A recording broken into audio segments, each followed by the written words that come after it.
Well, good evening. I do want to start off by, once again, thanking the congregation, thanking the elders for the opportunity to be with you.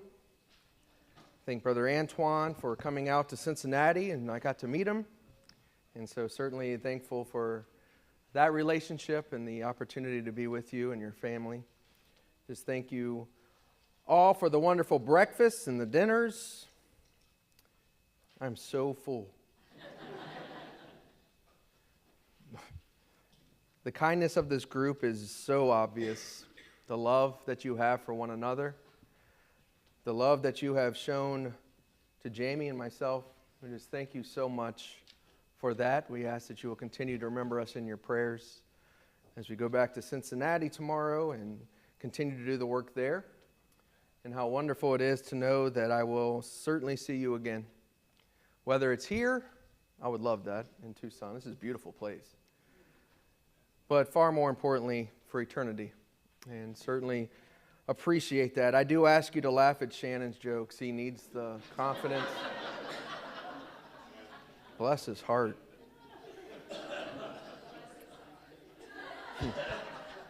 But I do want to thank the Boyds. The Boyds have opened up their home to us. Beautiful, beautiful place. And as you all know them, they're as nice of people as they come. And we're just so thankful to get to know them and for their hospitality to us. And you certainly are blessed with a lot of good people here. And I'm sorry I didn't get to spend time with everyone. But just know I am praying for you always. And just so wonderful and encouraged to meet such a fine group of people worshiping our God. And so thank you very, very much. We're not going to have time to get into all the lessons that I would love to talk to you about Samuel. We're not going to talk about how he wanted to pin David to the wall a couple of times, even though David was just helping him. We're not going to talk about how the people were singing the praises to David, but all David was doing was bringing glory to God and then helping Saul get rid of the enemy. We're not going to talk about how Saul changed his perspective of who the enemy was. He changes it from the Philistines and begins to call David his enemy. We're not going to get into all the other pieces of the story of Saul that ends in a tragic way. It ends with his death. It ends with his son's death, as we had said. But Saul's story does not end there. David actually is going to take care of one of Jonathan's sons going forward. And so there's a lot of the pieces that I encourage you to study about him. And as I do agree with Shannon said, it's way too often that I see myself in Saul. But the amazing thing about the story of Saul and the story that we all live is that we still have the choice to make. We have the choice of whether or not we're going to continue to go down the road as Saul did, or if we're going to choose to follow God. And so you come to 1 Samuel, the 17th chapter. Obviously, the story we left off talking about this morning. But this morning we talked about Eliab. Tonight, I want to look at the giant issue a little bit more. And tonight's is really more of a conclusion sermon of the things that we've talked about this week. And so as we get into this, just keep that in mind. There are just so many pieces of this that I would just love to share. But I certainly beg you to go and to study those things.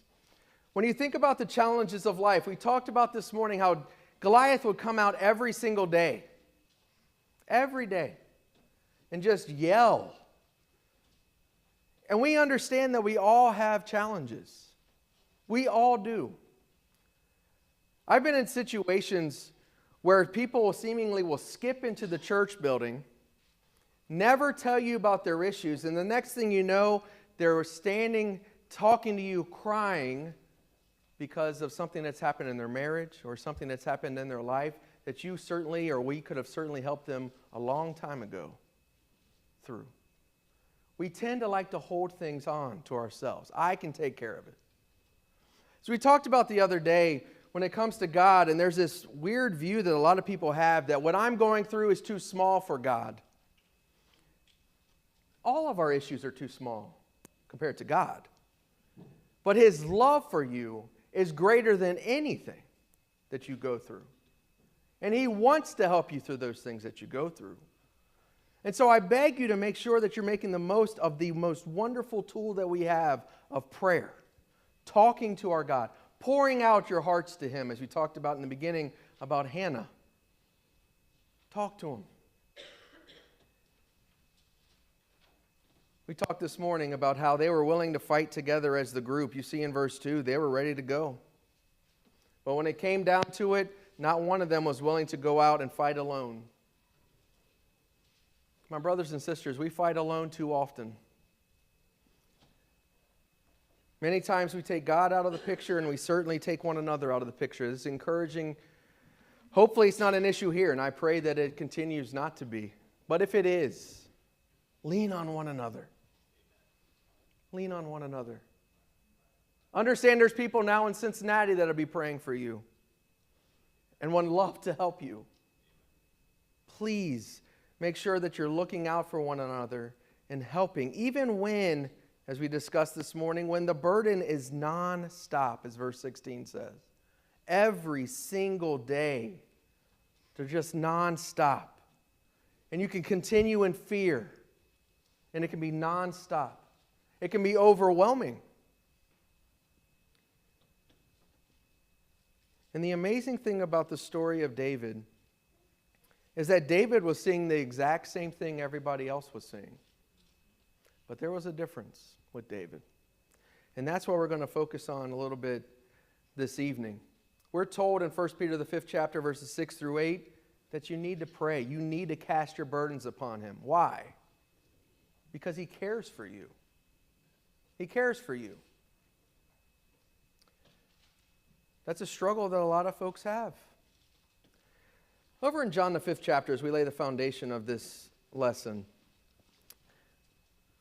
I want to introduce you to a story certainly I'm sure you've heard. Jesus is going to heal this man at Bethesda. The guy was trying to get into the water just like everybody else that was there trying to get into water. And Jesus asked him a question, and I don't know specifically as to why he asked this question. I don't know if this is the first time he asked this question. We're not told. Did he ask other people this exact question? But in verse 6, he asks the question of the man, do you wish to get well? And it's always struck me that question. Because certainly Jesus is saying, I can heal you. Do you wish to get well? But he had been sick for 38 years. There are people that would have answered that question by saying, no, I don't want to get well. I define myself by what I've had for 38 years, the life that I live. This man's life in John the 5th chapter was absolutely 100% going to change after that day. He was not going to have to go back and sit at the pool of Bethesda. That's what he has done for years. His life changed. Not everybody wants that. And that's unfortunate. So as we've been talking this week, and I hope that you understand, I want you to begin, if you haven't already, to define yourself as the child of the King that you are. You are the child of the living God. He offers you something that nobody else can offer you, which is that you can get spiritually well, that you can be healed by the great God, the only one that's able to do it, our God. That's the choice that we have.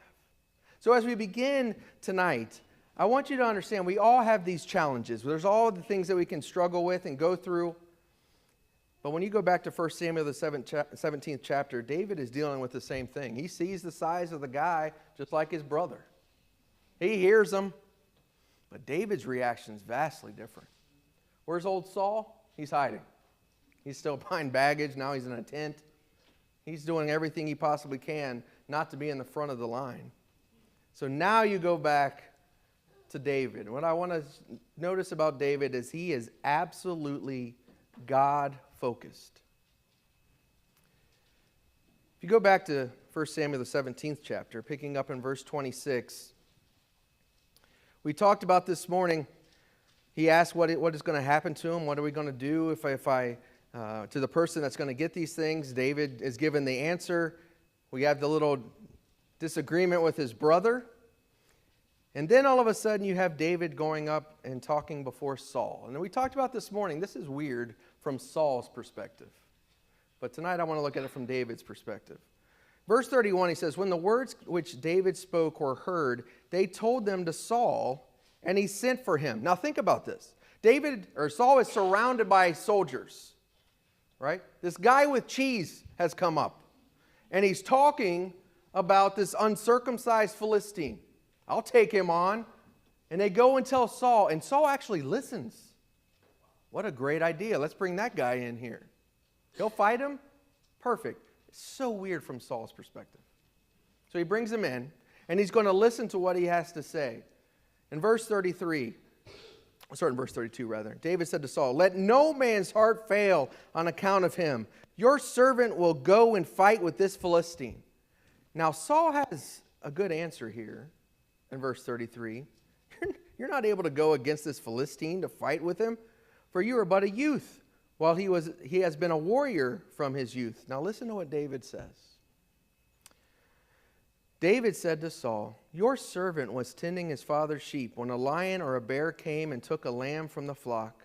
I went out after him and attacked him and rescued it from his mouth. And when he rose up against me, I seized him by the beard and struck him and killed him. Your servant has killed both the lion and the bear, and this uncircumcised Philistine will be like one of them, since he has taunted the armies of the living God." Verse 37. "The Lord who delivered me from the paw of the lion and the paw of the bear, he will deliver me from the hand of the Philistines." And Saul said to David, "Go, and may the Lord be with you." What's different about what David and Saul said? Saul should have said what David said. Saul should have seen in his life what God has done for him, and he never saw it. He was out looking for donkeys and became king.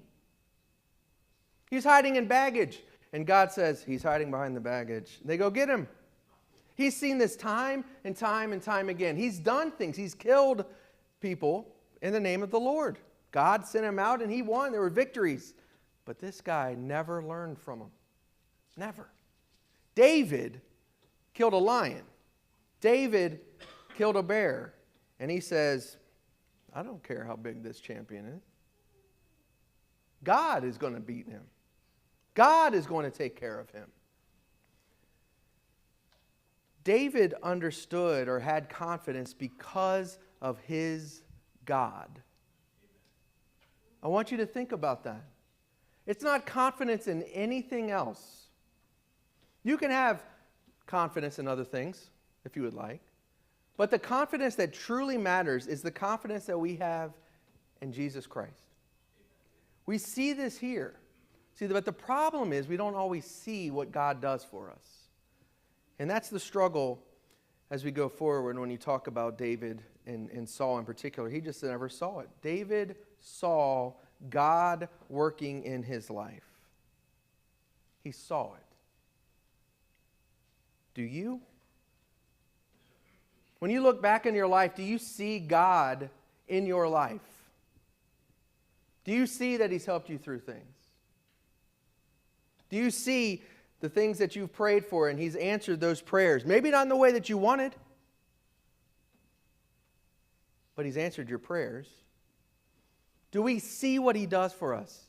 We are so blessed. We talked about this Friday night. We are so blessed that we take them so much for granted. If we counted our many blessings, I would not have preached one sermon. We'd still be counting. It is amazing how blessed we are. Even in Ephesians, the first chapter, when he talks about the spiritual blessings, and he doesn't list them all, it's amazing. I beg you to count your blessings, because we're good at counting the consequence or the circumstances we find ourselves in or the struggles that we go through. If you have 100 people tell you, or if you have 100 people tell you something about your sermon, let's use my sermon as an example. 99 said you did a good job, 1 said you didn't. Who are you going to think about? I'll think about the 99. You can think of the 1. We'll think about the 1. We focus on the 1. Why? Why do we do that? Because it's simple to do. Why do we get caught in traffic? A lot of times because people in front are looking at something. And then you get slowed down. We want to see these things. And it's so easy to see those types of things. What I'm suggesting we need to do as God's children, as David does here, is that we need to see God working in our lives. I think it's fascinating to me in Lamentations, the 3rd chapter, Jeremiah is seeing some horrible, horrible things. Babylon is coming in. Babylon's going to destroy Jerusalem. Jeremiah is being treated horribly by the brothers, his family, the other people that are there. They're not listening to what he says. And so Jeremiah, known as the weeping prophet, has reason to weep. And I want you to notice in Lamentations 3 what he says here. In verse 19 beginning, he says, "Remember my affliction and my wandering, the wormwood and bitterness. Surely my soul remembers and is bowed down within me. But this I recall to mind, therefore I have hope. The Lord's loving kindnesses indeed never cease, for his compassions never fail. They are new every morning. Great is your faithfulness." You know, it's an amazing thing when you really stop and see what God does in your life. My grandfather, he was sick. He had a lung disease at the end of his life. And he ended up in the hospital, and I was praying, God, please just take him. Just take him. And he got out of the hospital, and he lived another year, which was amazing. And he went back into the hospital, and I was, God, please heal him. Heal him. And he died. He healed him the best way God possibly could have. But it took me a while to understand that. He was fully healed now. He went home. See, a lot of times, it's the perspective that we have on these things. Jesus Christ prays that this will be taken away from me. And how is it answered? Let me send you angels. They'll comfort you. A lot of times, it's us. You know, Jesus will talk about that people, even your parents aren't going to give you, if you ask for a piece of bread, they're going to give you a stone. Right? That's not nice. But the amazing thing for us is a lot of times we ask for the stone. We don't even realize it's not bread. We struggle with our end of things. And God says, that's not what you need. You may not understand it, but you will. We need to make sure that we have full trust in God and remember what he has done. Jeremiah is in the midst of horrible things at this point. And he says, you know what? I recall to mind, therefore I have hope. I remember what you have done. Your loving kindnesses are new every single day. Your compassion is absolutely there, even though I'm going through the midst of horrible things. We need to remember what God has done for us. Over in Ephesians, the 2nd chapter, the other thing we need to remember as we go out into the world, and we talked about this a little bit this morning, one of the things that happens after you've obeyed the gospel and you have that zeal, that excitement, and what happens to it? For some, keep going. For others, kind of back off a little bit. You got to work on it. And you got to keep growing, and you got to keep building that zeal and that faith. But one of the things that sometimes happens is you begin to look at other people and see that they struggle with something. And what is the big deal? Why is this so difficult for you? And sometimes it's because we forget what we used to be. In Ephesians, the 2nd chapter, verse 1, he says, you were dead in your trespasses and sins. You were dead in your trespasses and sins. You skip down, and all this is important, but you skip down to verse 11. Therefore remember that formerly you, the Gentiles in the flesh, who are called uncircumcision by the so-called circumcision, which is performed in the flesh by human hands, remember that you were at that time separate from Christ, excluded from the commonwealth of Israel, the strangers, the covenants of promise, having no hope and without God in the world. You better remember, Gentiles, what you were, he said. You make that application to us. What were we? We were sinners.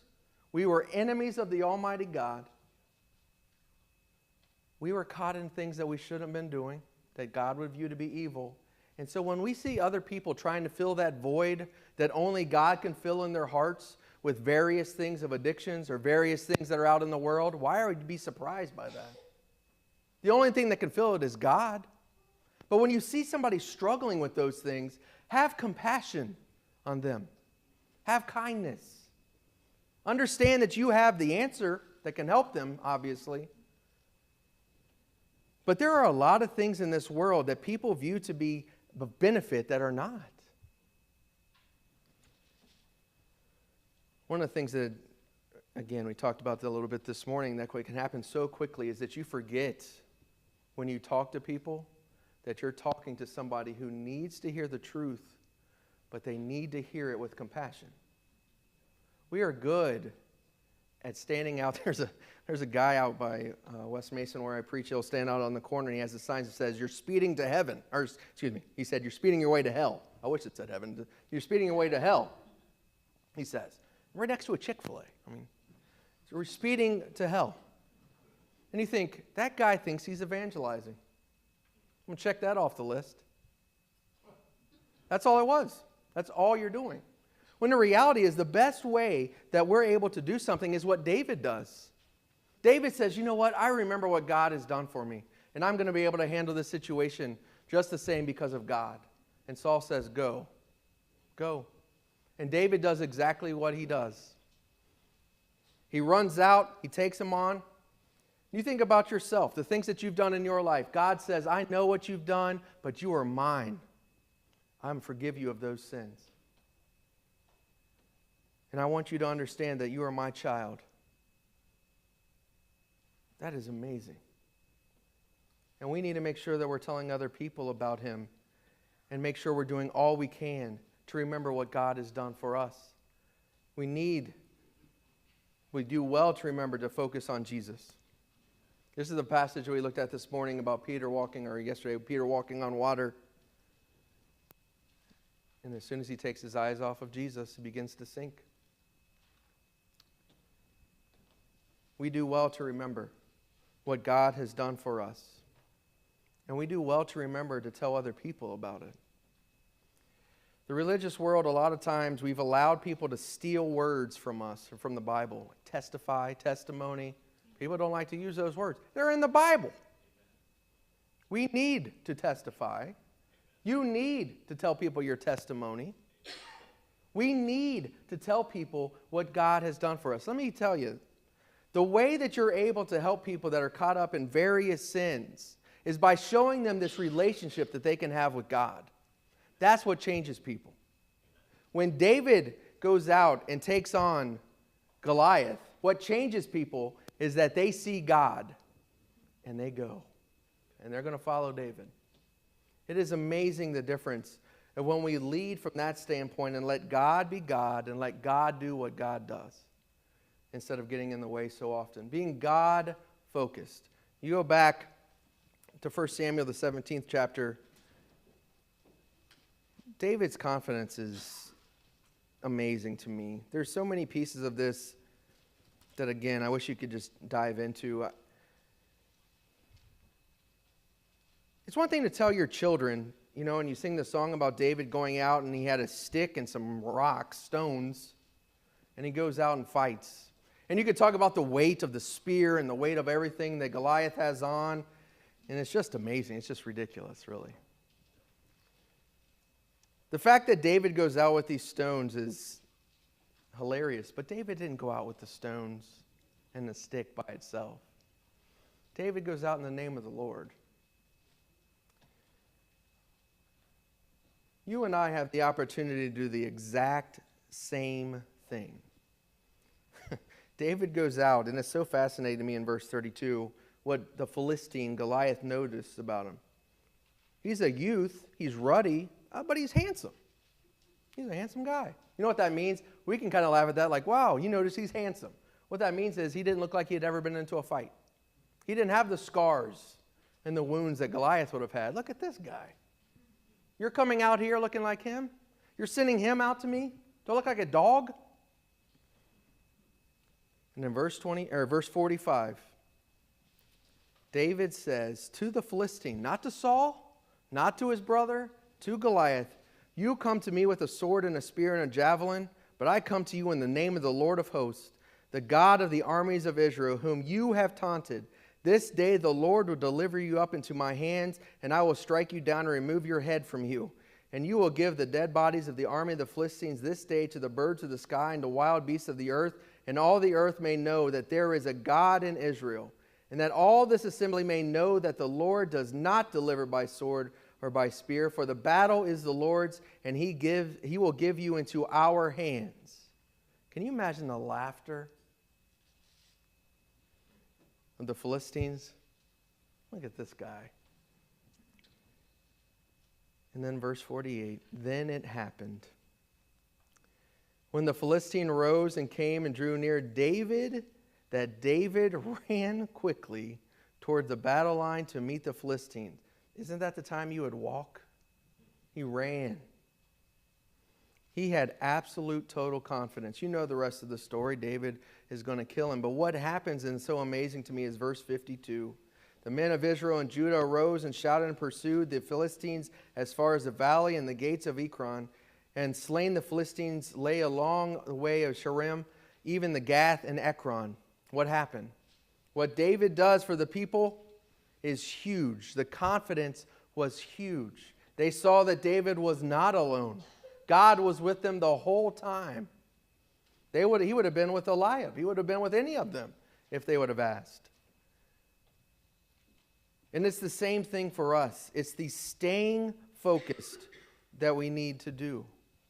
We must stay focused on our God. One of the fascinating things to me that David is able to do is the influence that he has on others. Whether you like it or not, you have an influence on those that are around you. I don't know that we appreciate the power of that influence that we have. We all have. When you're at worship service, you are influencing those around you. You're singing. How you partake of the Lord's Supper. You're having an influence. You're having an influence on the people at your home, your children. You're having a tremendous influence on them. You're having an impact on those that you go to school with, that you work with, everyone around you. And we could talk about those.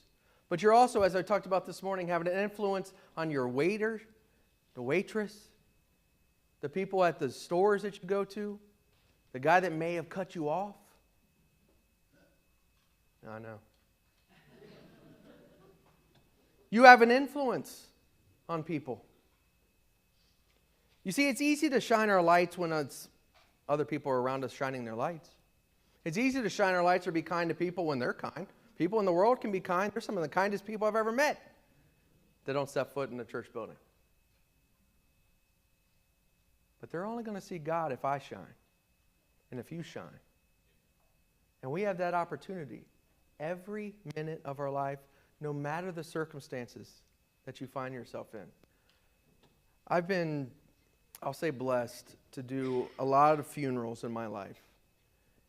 And I know for some, it's a difficult thing for people to get their heads wrapped around because we're so concerned about that day of our lives that we spend every other day almost denying that that's going to happen, instead of making the most of every single second that you are blessed with.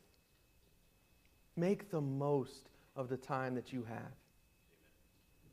We waste a lot of time complaining or imagining or worrying rather than just simply living your life. There are people on deathbeds that would give anything to have the time that you have now. You're surrounded by your family, and you take them for granted. We can be spending so much time doing things that don't matter in the big scheme of things and forget about those that do matter. Make the most of the time that you have.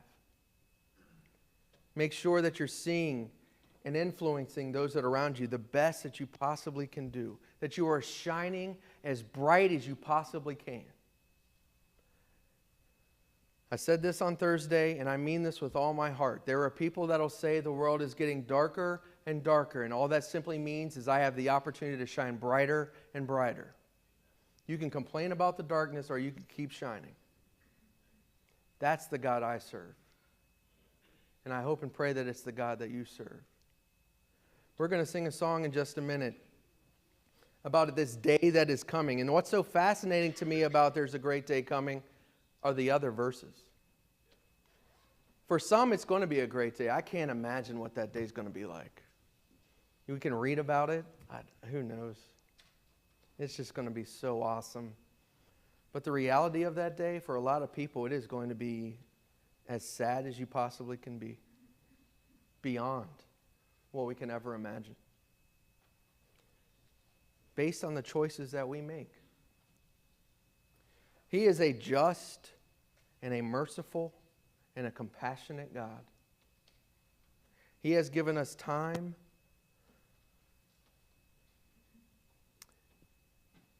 and we take that time for granted so much.